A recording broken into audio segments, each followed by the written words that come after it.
Que novidade eu quero trazer para você? Deus. Você serve a Deus? Você pode me definir Deus? Vamos tentar definir Deus. O que Deus é? Deus é bom? Tá, Deus é bom nessa bondade, está incluído o seu amor, etc. Deus é justo?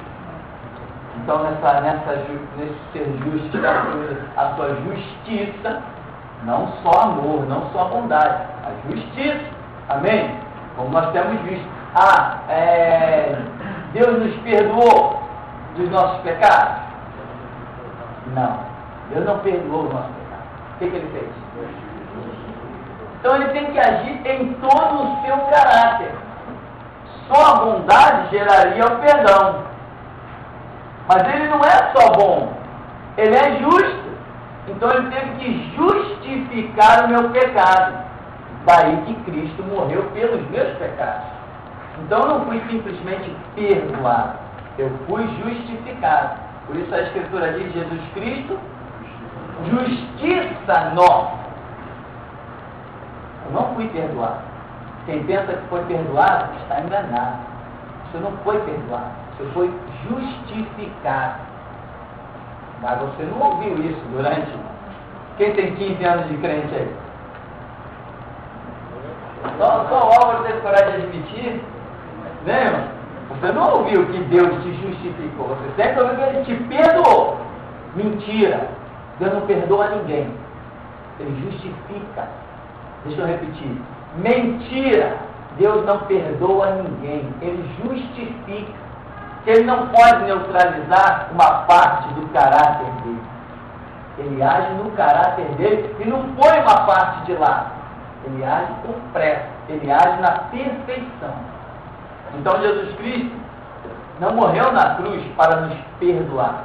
Morreu para nos justificar. A consequência dessa justificação é perdão, porque os nossos pecados são apagados por sangue de Cristo. Então vamos lá, Deus é bom, Deus é justo, Deus, o que mais que Deus é? Longânimo, né? Ele é longânimo, quer dizer, longanimidade, quer dizer, é tardio em irar. O que mais que Deus é? Misericordioso, tal, tudo isso que Deus é. E aonde você aprendeu que Deus é tudo isso? Na Bíblia. Na Bíblia você aprendeu que Deus é tudo isso. Amém? Na Bíblia você aprendeu que Deus é tudo isso. Agora, isso que foi revelado na Bíblia é tudo que Deus tem? É tudo que Deus é? Não. É aí que nós, quando estamos estudando teologia, dizemos que Deus é o quê? Transcendental. O que é ser transcendental? Transcende, ou seja, está além do que pedimos ou pensamos. Opera além do que pedimos ou pensamos. Quais os projetos de Deus para a nossa vida? Aquilo que olhos não viram, nem ouvidos ouviram, nem nunca penetrou ao coração humano. Paulo diz que conhece um homem que foi arrebatado ao terceiro céu, viu coisas inefáveis, ou seja, coisas que ao homem não era lícito falar. Então, a Bíblia revela tudo de Deus? Aí estamos diante de mais uma grande queda da igreja. Acharmos que um Deus tão tremendo poderia ser limitado por um livro. O que João escreve? Se tudo que Jesus fez fossem escritos em livros, cuido que nem todos os volumes do mundo poderiam conter. Irmão, o Deus que você serve quer operar na sua vida. Mas Ele quer operar tanto o que diz a Bíblia, quanto aquilo que olhos não viram, nem ouvidos ouviram. Você já viu algumas pessoas questionando os milagres de Deus? Porque dizem assim, não, mas isso não está escrito na Bíblia. E quem foi que disse que Deus se limitou a operar pelo que está na Bíblia. Quem disse isso? Onde é que está isso? Que regra é essa? Quando o Monte Sinai pegou fogo, não estava escrito na Bíblia. Quando Deus, com seu próprio poder, escreveu as tábuas dos 10 mandamentos, não estava escrito em lugar nenhum. Ele começou a formular relatos e experiências para servir de veículo de edificação para outras gerações. Quando Deus abriu o Mar Vermelho, não estava escrito em lugar nenhum que ele tinha poder para abrir o Mar Vermelho. Quando Josué atravessou o Jordão, naquele final, como ele atravessou, não estava escrito em lugar nenhum. Você crê que Deus ressuscita os mortos? Por quê? Porque está na Bíblia. Essa fé é inútil. Porque Eliseu, quando ressuscitou o morto, Elias, quando ressuscitou o morto, não estava escrito na Bíblia. Mas com a vida dele passou a estar escrito. Você entende? Quem é o seu Deus? A gente diz logo para ter uma referência, o meu Deus é o Deus da Bíblia. Mas opera ali da Bíblia. E como opera? Amém? E como opera? Então, Elias ressuscitou o morto. Se ele fosse se basear, ele diria assim: não, Deus, quando revelou os pergaminhos a Moisés, quando revelou tantas coisas, os profetas que se levantaram, ninguém disse que Deus ressuscita os mortos, então eu não vou orar pelo morto. Então, o seu Deus é maior que tudo aquilo que ele tem revelado na Bíblia. Se você limitar o seu Deus à Bíblia, pode ser que ele não consiga operar na sua vida coisas que ele projetou operar. Existe um mover aí na sociedade sobre os dentes de ouro. Quem já ouviu falar disso? Passou um missionário aqui pelo Rio de Janeiro, ele entrou em algumas igrejas, ele orava e as pessoas ficavam com dentes de ouro e prata. Eu vi isso na boca de algumas pessoas, é um negócio meio impressionante. Até um irmão na igreja onde eu fui membro, ele pegou a esposa dele, levou num dentista. A esposa dele teve na boca, parece, 5 dentes de prata e 2 de ouro. E ele pegou a esposa e levou num dentista, para que o dentista avaliasse aquele trabalho, porque ele queria dar o dízimo daquele trabalho. Ele era almirante da Marinha, tinha dinheiro, né? E achou que tinha que dar o dízimo daquele trabalho. Você nunca pode pagar aquilo que Deus te dá de graça. Não tem preço. Não faça troca com Deus. Mas até entendemos a boa intenção, o coração sincero do irmão. Não, eu vou lá, porque o dentista vai me dizer quanto fica esse trabalho. E eu vou pagar ele. Eu vou dar o dízimo desse trabalho. Coisa de cristão, sincero, mas imaturo. Chegou lá, a esposa dele sentou na cadeira do dentista, o dentista ficou olhando para aquilo e ficou impressionado. Falou assim: olha, nunca vi um trabalho como esse. Primeiro, o ouro que tem aqui, nenhum dentista pode trabalhar com ele. É ouro puro. Não é possível trabalhar com ouro desse. Todo ouro tem que ter mistura para poder trabalhar com ele. Esse ouro é puro. Não é possível. E que obra? A obra é perfeita. Não tem nenhuma rebarba, nenhuma ponta. É tudo o mais perfeito que se pode ver. E o dentista virou para ele e falou assim: eu não tenho como avaliar esse trabalho. Ele teve que voltar para a igreja e dizer: pastor, eu não tenho, eu não vou dar dízimo, porque o trabalho não pode ser avaliado. E existiu uma revelação, inclusive, do pastor na igreja onde isso aconteceu, em que ele dizia assim: Deus revelou para ele: olha, isso que eu estou fazendo não é com ouro da terra, é com ouro do céu. Quando as pessoas baixarem a sepultura, pode abrir a boca, que o dente de ouro sumiu, ele volta para o céu, porque a do céu não é sepultado na terra. Então, experiência da parte. Mas como que isso aconteceu nessa igreja? O pastor, na época, o pastor Manuel, ele virou e falou o seguinte: começou aquele movimento para tudo que é parte no Rio de Janeiro, e ele falou assim: não, Eu não acredito num negócio desse. Falou que não acreditava. E orou para que Deus, se quisesse que ele acreditasse, que fizesse alguém da confiança dele, de muita confiança, ser alcançado pelo aquele milagre. Passou-se alguns dias, a empregada dele, que também era membro da igreja, convivia dentro da casa dele já há muitos anos, era uma pessoa de altíssima confiança, a quem ele deixava a chave da casa dele, enfim.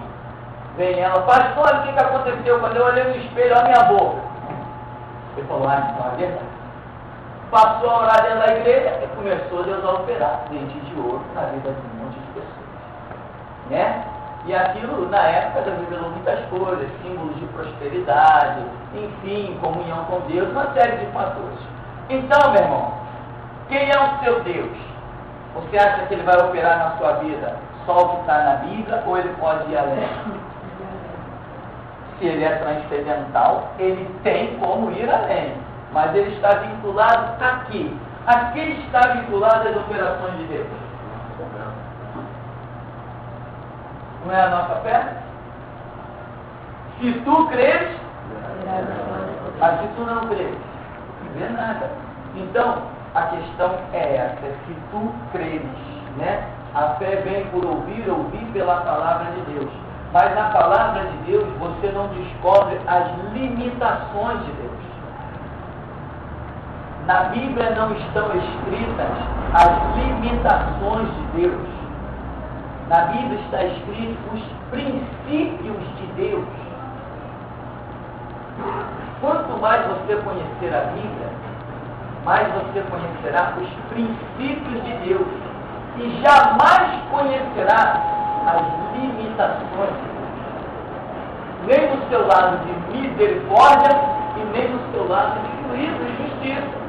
Quem poderia supor que a terra ia abrir e fazer morada, canha, virão, descer com tenda, filhos, netos, tudo ser tragado pela terra? Uma justiça extrema que não passaria na cabeça de ninguém. Né? E o amor de Deus? Também ninguém poderia supor que Deus retirasse a glória de cima do seu Filho unigênito, fizesse seu Filho vir ao mundo como criatura para usar a coroa de espinhos, ser esbofeteado, para justificar os pecados da humanidade. Então Deus tem extremos que a nossa mente jamais alcançaria. Quem de nós, no seu juízo perfeito, imaginaria Deus dando o seu Filho para morrer pelos pecados da humanidade? Nenhum de nós imaginaria. Isso foi tão inimaginável, até mesmo pelos judeus, que eles não aceitaram. Eles esperavam o Messias, não esperavam? Mas quando vem Jesus montado num jumentinho, né, se deixando tocar pelos homens, cheio de humildade e simplicidade, eles perguntaram, tu és Messias? Ele falou assim, sim, eu sou o Messias. Aí não rasgou as vestes, blasfêmia, é digno de morte. Mas se eles não acreditavam nessa resposta, para que fizeram a pergunta? Então, o Deus que nós servimos não está limitado nas páginas da Bíblia. Nas páginas da Bíblia estão princípios desse Deus. Esses princípios me faz crer num Deus além da Bíblia. É para isso que a Bíblia existe. Poxa, se Deus abriu o mar vermelho, então o que ele não pode fazer? Se ele dirigiu o rebanho das codornizes ao deserto, o que ele não pode fazer? Se ele fez os corvos, levar comida para Elias lá naquela caverna, o que ele não pode fazer? Se o anjo desceu e alimentou Elias, e com a força daquela comida caminhou 40 dias e 40 noites, o que ele não pode fazer? Então a Bíblia me mostra esses princípios de Deus, para que eu entenda que ele opera além do que pedimos ou pensamos. Ora, se a Escritura diz que Deus, e assim temos entendido, opera além do que pedimos ou pensamos, então ele opera fora da Bíblia. Porque se eu vejo na Bíblia, então eu pensei. Se está escrito na Bíblia, está no domínio do meu pensamento. Eu vou ler e vou pensar sobre aquilo. Mas a Bíblia diz que ele opera além do que pensamos. Então ele opera além do que está escrito na Escritura. Esta tem sido a causa da queda da igreja muitas vezes, porque os pastores às vezes não entendem certas coisas, né? Certos ministérios, enfim, uma série de moveres do Espírito Santo não tem sido entendido porque as pessoas começam a vasculhar a Bíblia. Não, mas isso não está escrito aqui na Bíblia. Peraí, mas a Bíblia revela um Deus transcendental? Então está escrito. Está escrito. Agora depende deles, né? Então, hoje nós queremos que a mula de Balaão falou, né? Só porque está escrito, né? E se não tiver? Sofia, na Bíblia fala que Deus, ele lançou nossos pecados nas profundezas do mar e não se lembra mais. É mais ou menos isso, né? Uhum. Isso não quer dizer que nós fomos perdoados, fomos justificados com essa palavra? Entende? Sobre perdão é justiça, né? Sim. Estamos vendo aí agora, né? Sim, mas Deus lançou os nossos pecados nas profundezas do mar e dele não se lembra mais. Do nada? Do nada? Do nada ele é injusto, eu me recuso a servi-lo. Eu não aceito um Deus que olha para a cara de um está perdoado. Não aceito. Deus, eu não sirvo ele. Eu não serviria esse Deus de forma alguma. Porque senão eu simplesmente teria que dizer que ele tem que perdoar todo mundo. Ele não pode fazer acepção de pessoas. Eu não admito servir um Deus que faça acepção de pessoas. Tu Pirani, você tem nome de índio, tu é bonitão, tu sobe em árvore, tu vira cambalhota, você tem algo especial na tua vida. Aquele ali não, aquele cara é feio, é beiçudo, é narigudo, eu não tenho nada com ele. Eu te não sirvo, Deus. Eu não te sirvo, porque existem princípios em mim da criação postos por esse mesmo Deus que não me aceita fazer acepção de pessoas. Então eu não serviria. Quando a Bíblia diz que Deus lança os nossos pecados na profundeza do mar e deles não se lembra mais, não é simplesmente que ele lançou. Houve uma operação, né? Lançar na profundeza do mar significa justamente esquecimento. Agora, quando lança alguma coisa na profundeza do mar, ela deixa de existir? Não deixou de existir. Ela foi apenas coberta pelas águas, mas não deixou de existir. Mergulha que lá está. Então isso não é o perdão, isso é justificação. Por quê? Perdão é quando a sua dívida, perdão, você tinha uma dívida, alguém chega, você não tem mais essa dívida. Acabou. Não foi nada pago por ela. Não foi nada pago, simplesmente você não tem mais a dívida. Isso é perdão. Agora, justificação é quando você tem a dívida, tem que reconhecer que tem a dívida e vai entender que alguém pagou no seu lugar. É isso que a Bíblia mostra, que alguém pagou. Desde o Antigo Testamento tem pagamento? Tem, era o tempo da lei, e a lei dizia que sem derramamento de sangue não havia perdão de pecados. E quem é que pagava nessa história? Os sacrifícios de animais que eram feitos era símbolo do Cordeiro de Deus que tira o pecado do mundo, que ainda viria se manifestar. Como as pessoas eram salvas no Antigo Testamento? O derramamento de sangue. E no Novo Testamento? O derramamento de sangue. Então, não existe perdão, existe justificação. Essa justificação operada, ela vai gerar o perdão. Mas sem justificação, não tem perdão. E a própria Bíblia diz, se confessarmos nossos pecados, Ele é fiel e justo. Ele é fiel e justo para nos perdoar os pecados e nos purificar de toda a injustiça. Amém? Então, se confessarmos os nossos pecados, o primeiro passo é a confissão. O que é confissão? É reconhecimento de que pecamos, né? Se confessarmos 1 João 1,9. 1,9 ou 2,9? 1,9. Se confessarmos os nossos pecados, né? Pecado. Confessar pecado. Então, quer dizer, é reconhecimento, né? Ele é fiel e justo. Ele age com justiça para nos perdoar. Ó, olha aí, olha a sequência. Tá vendo? Ele é justo. Se é justo, vai praticar uma justiça. Aí vem o perdão. Confessarmos nossos pecados, é fiel e justo para nos perdoar os pecados e nos purificar de toda injustiça, né? Então, essa é a sequência. Confissão, justificação, perdão e o final da injustiça ser quebrado, a maldição do pecado quebrado. Então não existe perdão, existe justificação. Se existisse perdão, o ímpio lá fora estava bem. Ele pode continuar negando a Cristo que ele vai ser perdoado. Mas ele tem que ser justificado, ele tem que reconhecer o sacrifício de Cristo por ele.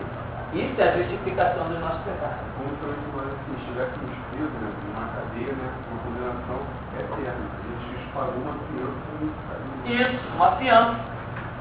Boa, essa parábola é boa.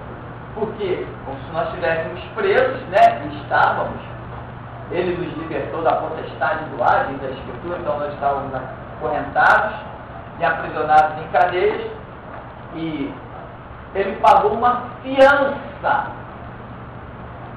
Você está sob fiança. É perfeita essa parábola que o irmão Afonso colocou. Perfeito. Porque quando uma pessoa está sob fiança, não é exigido dela um comportamento. Então, veja bem, é exigido um comportamento. Se a pessoa age de forma, diferente, essa fiança deixa de valer e ela tem que voltar para a cadeia. Como o anjo apareceu para Zacarias, ele duvidou, não foi? O anjo apareceu para Zacarias? É, que ele duvidou que ele podia ter um filho, João Batista. Sim. Então o que acontece? Ele duvidou que ficou mudo. Já como o anjo apareceu para Maria, a Maria não funcionava com ela. Sim. Porque o caso de Zacarias era de sacerdote.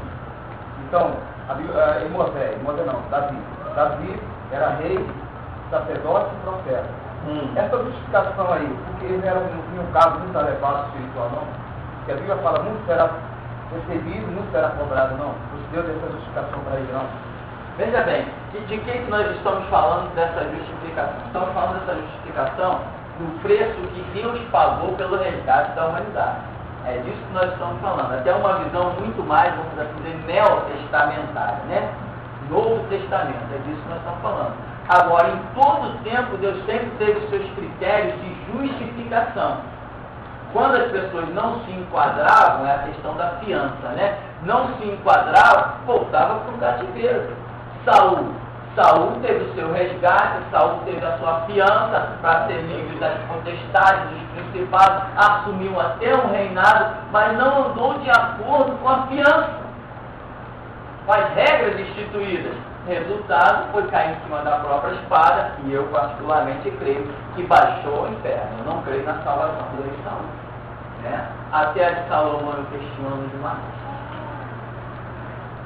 Até o grande profeta rei Salomão, eu não acho que um homem de Deus possa permitir, dar permissão para que crianças sejam sacrificadas em Jerusalém, como aconteceu com o rei Salomão. Então, a salvação dele também, para mim, está comprometida. E alguns dizem assim, mas como é que Deus ia permitir na Bíblia um livro escrito por este homem que hoje está no inferno? Tem coisas que estão escritas que foram ditas pelo próprio diabo. Então isso aí para mim não quer dizer nada.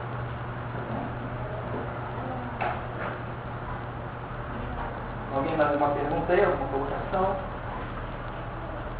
Pastor, em relação às crianças, por exemplo, qual a situação delas? É aquela situação que o José colocava antes, que era até os 13 anos e começava uma maioridade para ser sacerdotal, ou é individual, depende? Eu não me prendo a isso, a idade, né? Eu creio o seguinte, a Bíblia diz, instrui a criança no caminho que deve andar, até quando envelheceram os dele, os judeus consideravam um adulto uma criança, um homem, né, a partir, parece, de 13 anos. Agora, houve uma pergunta uma vez na Igreja Batista para um pastor que tinha terminado o seminário, ia se formar, ia ser consagrado a pastor, e vieram um monte de gente para examinar ele, para ver se ia se passar no exame para poder assumir o pastorado, e fizeram para ele a seguinte pergunta: uma criança de 2 anos, ela é salva? Aí o pastor falou assim: uma criança de 2 anos é salva. Uma criança de 5 anos é salva? Criança de 5 anos é salva. Uma criança de 7 anos é salva? É salva. Uma criança de 9 anos é salva? Vai ficando difícil. Vai chegar uma hora que tu não vai saber se é salvo ou não. Aí, uma criança de 12 anos é salva? Como é que você vai saber, irmão? Olha onde eu estou chegando. 14 anos. E aí, quando você realmente considera, não, esse camarada já é um adulto, aí você vai dizer assim, não, ele não é salvo. Mas enquanto está caminhando, você não tem como definir. Né? O que é uma idade adulta? Isso aqui é uma questão da mente. Só Deus vai julgar essa questão. Só Ele pode julgar isso aqui. Porque o que é uma pessoa salva ou condenada? Biblicamente, salvo ou condenado é aquele, por exemplo, o salvo é aquele que reconhece, né, os seus pecados e dele se arrepende. Esse é o salvo. E o que é o condenado? É aquele que reconhece, mesmo que não queira reconhecer, porque a consciência não te deixa escapar. Todo mundo sabe do que faz. Existe um princípio desde a criação dentro do ser humano que acusa ele quando ele faz o certo e o errado. Ninguém precisa dizer para ninguém que está errado. Precisa dizer que tem que se arrepender. E mesmo que a pessoa diz, mas eu não tenho pecado. Não se preocupe em dizer do pecado de ninguém, porque todo mundo sabe dos seus pecados. Isso já está marcado dentro da consciência de todo ser humano. Então, aquele que reconhece os seus pecados, mas não quer se arrepender deles. Por quê? Tem privilégio, às vezes ganha muito dinheiro com os seus pecados, com o tipo de vida que leva, uma série de fatores, né? Imagina se um funcionário fantasma de Brasília vai querer se arrepender disso. Aqui mesmo em Macaé, nós temos pastores assalariados pela prefeitura, que ficam em casa e recebem R$1.000, R$2.000 da prefeitura para, em caso de emergência, serem chamados para trabalhar na prefeitura. E por que eles escolhem logo os pastores? Aí disse o prefeito de Macaé, né? Os pastores de Macaé comem na minha mão. Aí eu falei assim, Jesus, não me envia lá para eu mostrar para ele que ainda tem pastor que não come na mão dele. Aí Deus me deu a direção de ir lá distribuir somente 21 CDs. Esse aí é Jesus é o Rei, cristão político. Só isso. Eu fiquei muito insatisfeito, eu fiquei triste. Mas Jesus falou assim, não, depois eu te envio lá para pregar. Então estou esperando a hora. Então, meu irmão, é o reconhecimento e o arrependimento que vai gerar essa salvação ou essa condenação. Então, quando que uma criança é salva? Ou quando uma criança é condenada? Esquece o fator criança, pensa no fator ser humano. Quando que o ser humano ele é salvo ou ele é condenado? A partir do momento que ele tem consciência do seu Deus. Com que idade isso acontece? Eu não sei, não tenho a mínima ideia. Eu não tenho a mínima ideia. Aí depois que arguíram lá o rapaz, né, o jovem, que queria ser pastor, quando arguíram, aí voltaram, olha, nós aprovamos ele para o ministério pastoral, mas com apenas uma ressalva a respeito da pergunta que diz com que idade uma criança é salva. Mas os hipócritas não deram a resposta, eles também não sabiam. Criaram uma ressalva de algo que eles também não sabiam.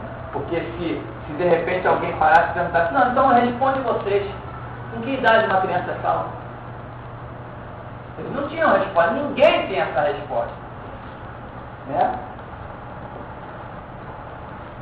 Alguma pergunta aí? Pastor, no caso assim, o princípio está na pessoa, a consciência. A consciência. No caso assim, a consciência dessa pessoa pode ser autorizada, ou essas pessoas assim, que a gente vê, eu fiz jejum hoje, aí a consciência está acusando. O que é uma consciência cauterizada, né? A Bíblia fala, e alguns, depois de muitas vezes, até Provérbios fala, né? Muitas vezes repreendido, né? Passa a ser a cerviz, o quê? Endurecida, né? Endurecida. Este seria o cauterizar. Cauterizar é uma expressão científica, né? Por exemplo, uma veia que tem alguma pequena hemorragia, eles utilizam um processo de cauterização, que é para fechar aquela veia que está jorrando, essas coisas assim.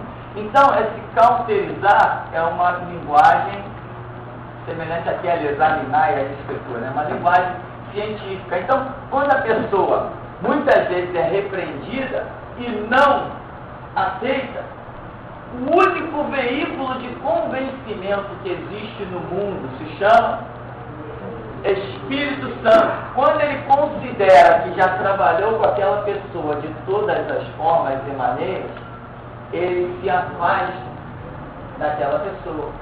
Por isso que a Escritura diz: se ouvirdes a voz do Espírito, não endureçais os vossos corações, né? Não endureçais os vossos corações. Então, o Espírito Santo está aí no mundo para quê? Convencer do pecado, da justiça e do juízo. Ele está trabalhando dia a dia. Só que as pessoas são repreendidas uma vez, não houve. É repreendido outra vez, não houve. É repreendido outra vez, não. Vai sendo repreendida. Ou seja, o Espírito Santo vai agindo, vai tratando. Chega uma hora que ele diz: basta. Quando ele diz basta, basta. Seja o crente dentro da igreja, seja o ímpio lá fora. Teve aqui no caso do ministério, teve um rapaz que ele veio aqui, o nome dele... Quem lembra aquele rapaz que morava aqui embaixo? Henrique. Um jovem chamado Henrique. Entendeu? E Deus mandou vários recados para esse jovem. Usava um irmão aqui e dizia assim, um irmão que era mais ou menos vizinho dele, dizia: ó, irmão, vai lá, diz para o Henrique isso.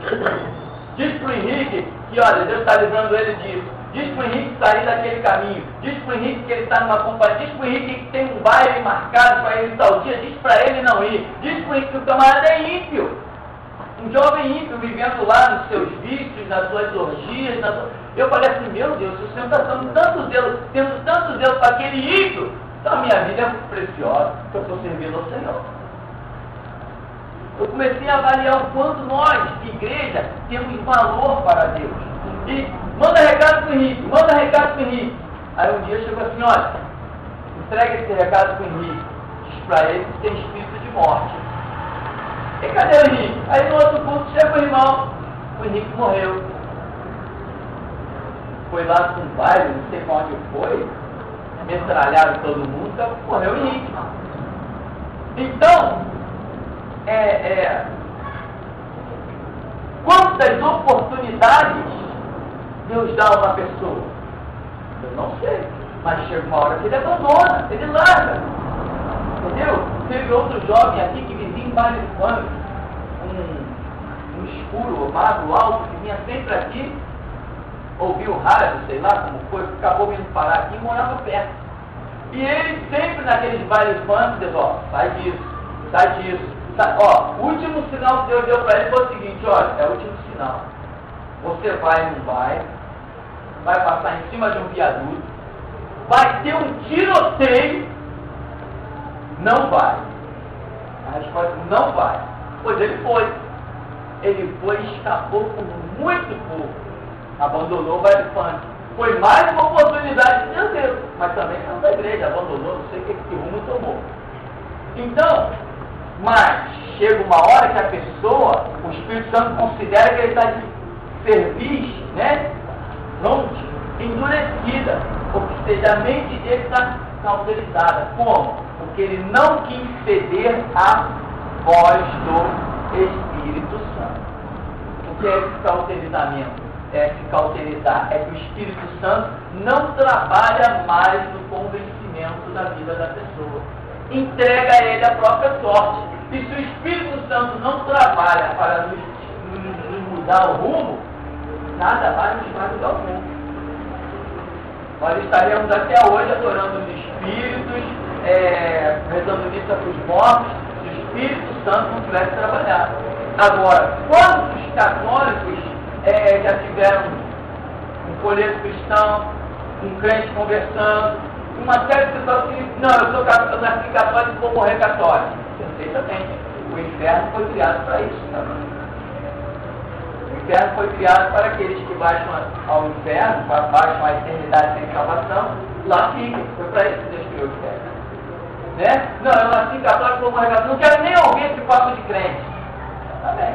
Aí o Espírito Santo vem de novo e não quero nem ouvir. O Espírito Santo usa outro, não me toque nesse assunto. Perfeitamente. Quando o Espírito Santo disser assim, basta, acabou. Não tem mais salvação. Porque ele é o único que pode convencer, levar a pessoa a se arrepender e tomar uma nova direção.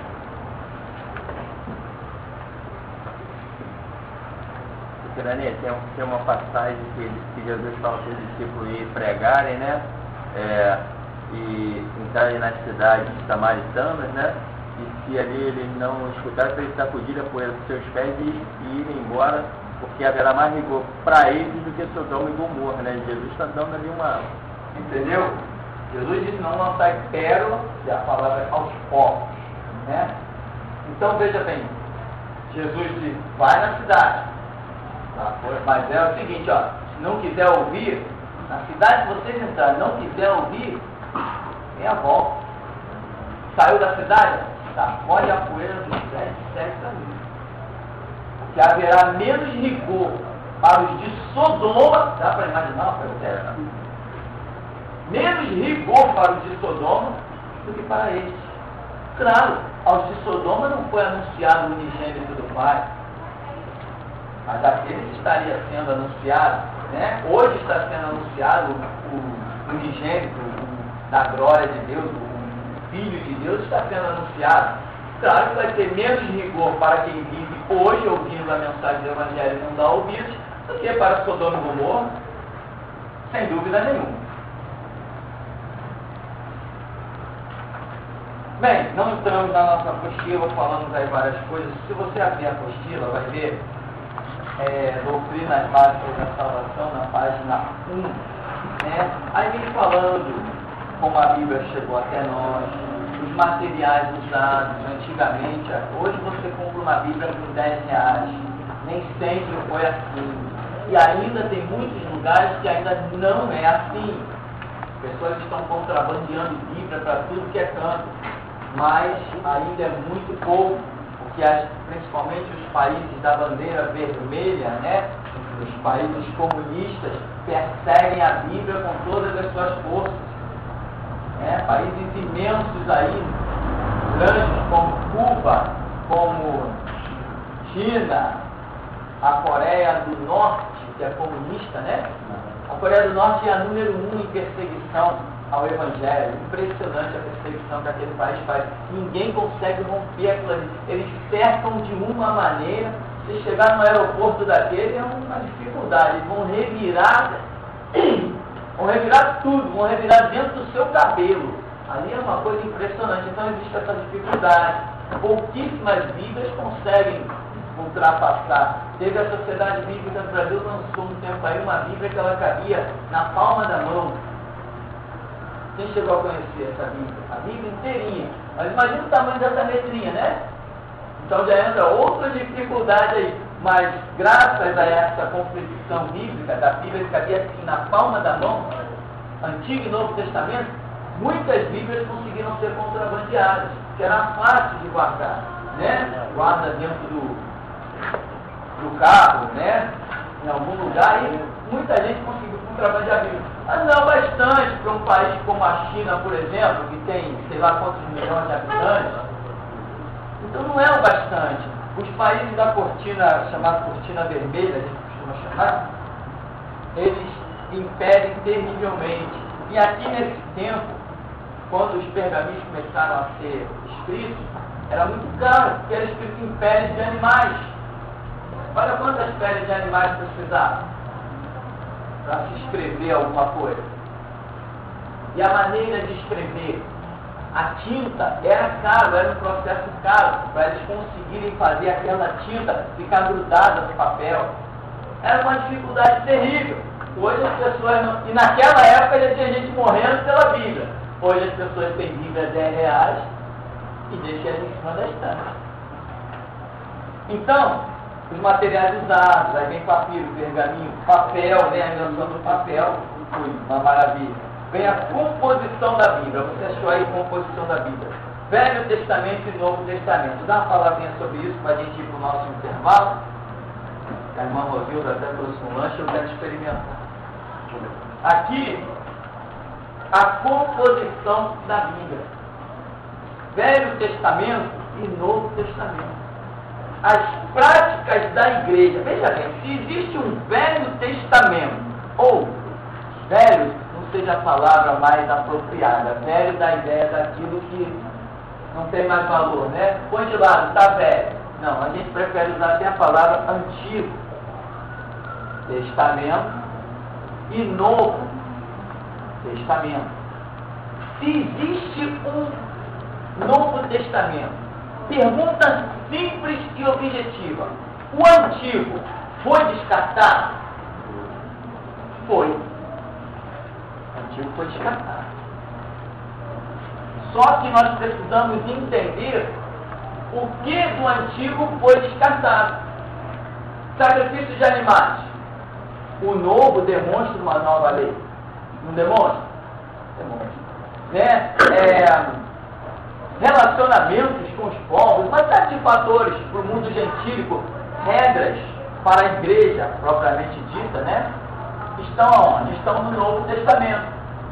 Agora, o Antigo Testamento, como regra para os homens, ele está totalmente descartado, como regra de vida.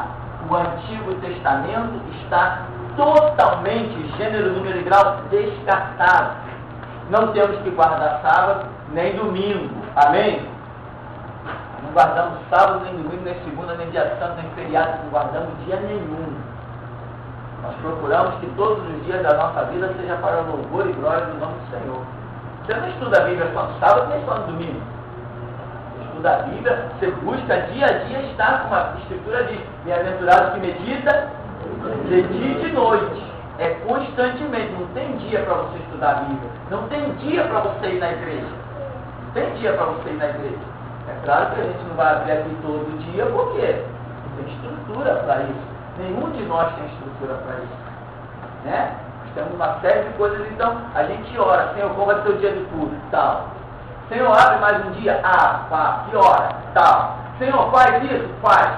Então, quer dizer, quando ele vai dando a direção, ele vai nos dando a graça, vai renovando as nossas forças, vai dando o alimento a cada dia.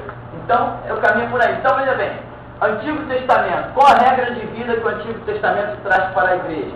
Nenhuma. Zero. Então, eu aproveito o Antigo Testamento? Claro, só. Lá não tem um monte de exemplos de homens que creram nesse mesmo Deus que nós cremos? Lá não tem profecias? Ora, o livro de Daniel não é profecias a respeito do final dos tempos?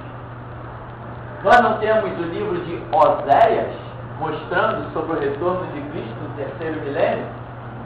Então, profecia é uma coisa, regra de vida é outra coisa.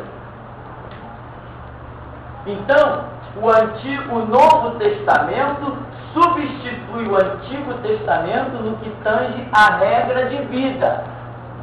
Não tem papo mais de sacrifício, oferta de animais, dá o teu tudo, leva pedido para o monte, bebe água do Rio Jordão, isso aí é mercenarismo.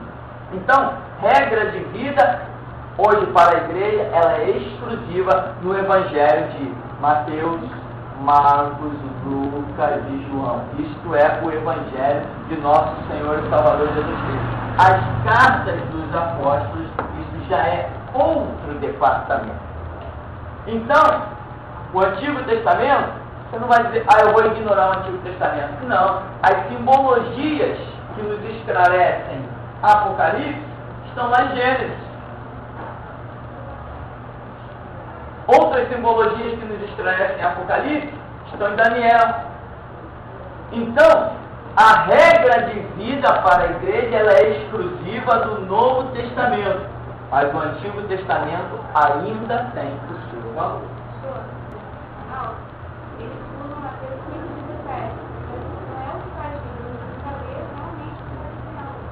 Exatamente. Não cuideis que vim destruir a lei ou os profetas. Jesus disse, eu vim cumprir. Então, veja bem, ele veio cumprir a lei. Sim, ele veio cumprir a lei. E os profetas? Os profetas que profetizaram a respeito da vinda dele, do que ele ia fazer, do que ele ia realizar, tudo isso está cumprido. Na pessoa do Senhor Jesus se cumpre quase todo o Antigo Testamento quando da sua primeira manifestação. Mas o Antigo Testamento por inteiro, ele só será totalmente cumprido quando da segunda manifestação. O Antigo Testamento fala, Zacarias 12 e 14, que Jesus se manifestará sobre o Monte das Oliveiras e o monte vai se estender. Cadê? Cumpriu? É uma profecia sobre Jesus, mas não se cumpriu ainda. Mas ele disse, eu vim cumprir, eu não vim destruir, eu vim cumprir. Só que ele cumpriu uma parte e voltará para cumprir uma segunda parte, ou seja, o final. Né? Então, a regra de vida para a igreja é Novo Testamento. Agora, se alguém ignorar o Antigo Testamento, não quiser estudá-lo e aprendê-lo, não vai conhecer coisas profundas da palavra de Deus. Profecias, por exemplo, ninguém tem condições de entender o retorno de Cristo, o milênio, de uma maneira profunda, sem conhecer os relatos do Antigo Testamento. É em Isaías que está falando como vai se comportar o povo no Antigo Testamento. Está falando como que vai ser a vida, as pessoas vão durar quanto tempo, como vai ser isso, não haverá derramamento de sangue, a mansidão dos animais, a restauração do planeta, uma série de coisas. Isso não está no Novo Testamento, está no Antigo. Jesus dá uma palavrinha breve sobre isso no Novo Testamento, mas a essência mesmo está lá no Antigo Testamento. Então, Mateus 5,17, ele veio cumprir, mas ele disse, não cuideis que vim destruir. Ele não veio destruir. A Bíblia por de lá, destruir. Então, não cuideis que vim destruir. Eu vim cumprir, mas não cumpriu por inteiro. Assim como Pedro, quando está no dia de Pentecostes, em Atos 2, né? Ele diz assim, irmãos, esses homens não estão embriagados.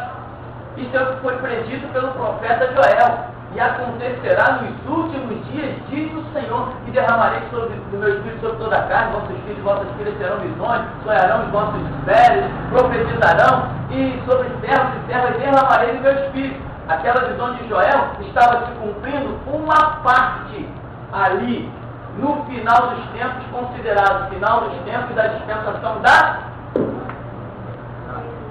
lei. Mas agora vem o final dos tempos da dispensação da graça. E novamente aquela palavra de Joel será o seu cumprimento. Quer uma prova?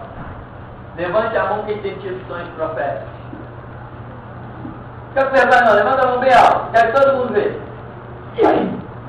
Isso é uma prova. Até eu que nunca sonhei com nada, estou sonhando. Até eu que nunca sonhei com nada. Falei, mas eu nunca sonhei com nada. Ultimamente eu tenho sonhado um monte de coisa. Entende? Até coisas sérias que Deus tem falado comigo em sonhos para rachar de vez, definir histórias. Então eu nunca fui de sonhar. Então a palavra ela é viva e eficaz. Né? Bom, vamos dar uma paradinha então? Se ninguém me detenha desde agora, eu faço passar.